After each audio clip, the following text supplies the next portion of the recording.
expressão corporal no culto. Pronto. Eita, Glória. E aí, pode ou não pode? Quero- Meu Deus do céu. Eu quero O saber que a Bíblia diz? por que o homem se interessou nesse tipo de assunto. Tá? Pronto. Aí é maravilhoso. Por quê? A gente vai pegar todos esses detalhes. Eu sou um cara muito expressivo em Sim. tudo que eu faço. Eu sou um cara extremamente expressivo.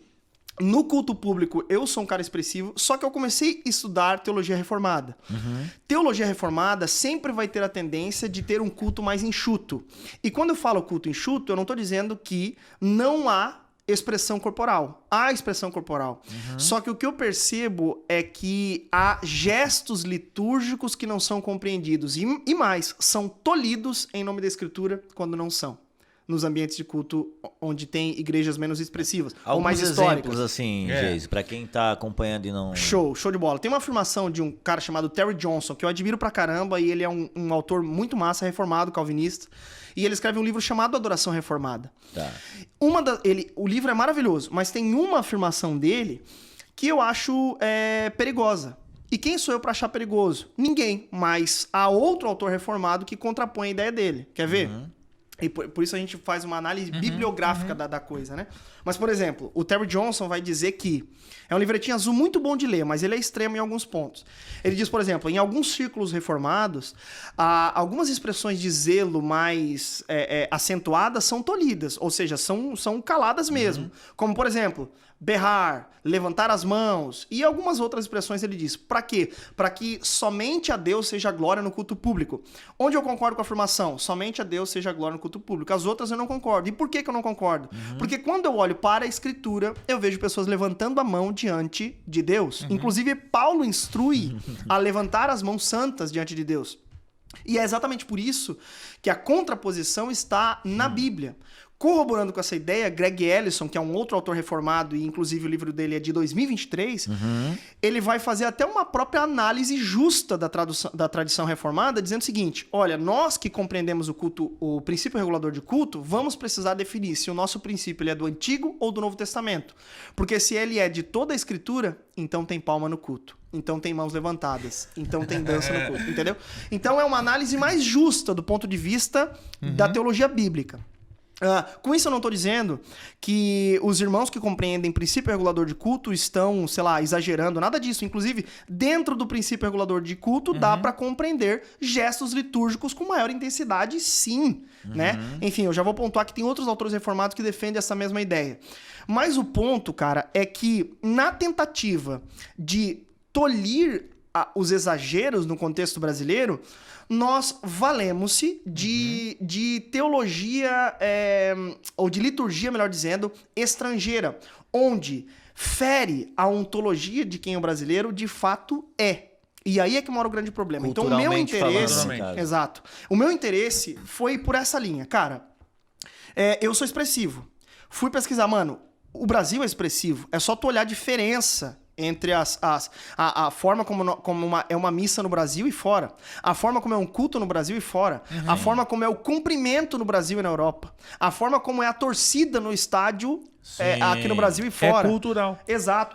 Shows, vamos trazer para os shows, tudo, enfim. O brasileiro, de fato, é um ser expressivo. Já pontuo mais sobre isso. Mas eu olhei pra tudo isso e falei, cara, tem alguma coisa que tem um hiato aí, cara, de falta de exegese cultural mais assertiva nesse aspecto. E eu, então, passei a analisar, primeiramente, porque eu sou uma pessoa expressiva e porque daí eu li, cara, esse livro Teologia do Corpo. Quando eu li esse livro, cara, eu falei, mano... Teologia do Corpo. Teologia do Corpo. Um dos capítulos é O Corpo Adorador, do Greg Ellison. Ele é um autor extremamente respeitado no meio reformado. E ele escreve isso. Aí eu falei, cara, que loucura, cara. Aí o Franklin Ferreira, um dia dando aula, ele fala assim dentro da aula. Franklin Ferreira é uma autoridade reformada no nosso país. Ele fala assim, ó, na minha igreja, às vezes, eu tenho dito para os alunos, para os membros, se quiserem, deitarem-se no chão ou prostrarem-se ao chão como uma forma de confissão de pecados. Eu falei, cara, essa liturgia é diferente de uma liturgia mais quadrada, como eu já vi e ouvi e li em outras ocasiões. E aí, no final da aula, eu fui falar com ele, ele falou assim, cara, leia um livro de um autor reformado suíço chamado J.J. Von Almen, O Culto Cristão. Quando eu li o livro do J.J. Von Almen, que é um livro O Culto Cristão. Esse eu recomendo assim, ó, mano, sem medo. Se você quer saber sobre culto cristão, leia J.J. Allman, O Culto Cristão. Esse cara é um intelectual e ele escreve sobre todos os aspectos do culto cristão. E aí, cara, ele diz uma frase que pra mim me marcou muito. Ele falou assim, cara, não se expressar ou desconsiderar os gestos litúrgicos no culto público, no culto ou diante de Deus, é diminuir o encontro litúrgico. Em outras palavras, é não saber diante de quem tu tá. Esse é o ponto. Eu falei, cara, então nasce de uma coisa que eu era, Tá.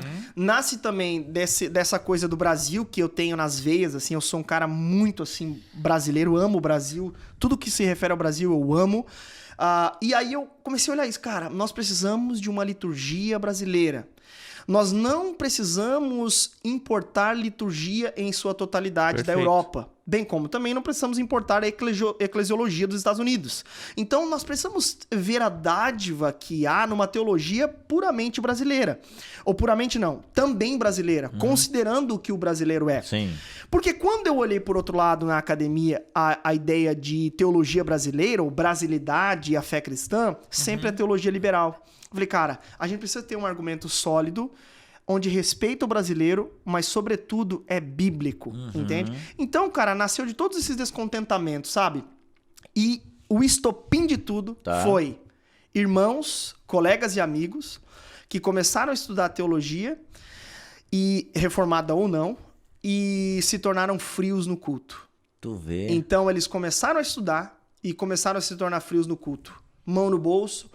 Cara, tem um caso mesmo de um mano que era muito expressivo e de repente ele começa a estudar. De repente eu começo a analisar a postura dele no culto. Tá. Eu falo, cara, tem alguma coisa estranha. O que aconteceu? Aí outros também começaram a estudar mão no bolso. Eu falei, cara, ou isso é abraçando uma tradição, ou é me colocando esse tipo de atitude como algo bíblico. E aí eu tenho um problema. Porque se tu quiser abraçar essa ideia de um culto com mãos no bolso, tá tudo certo. bem.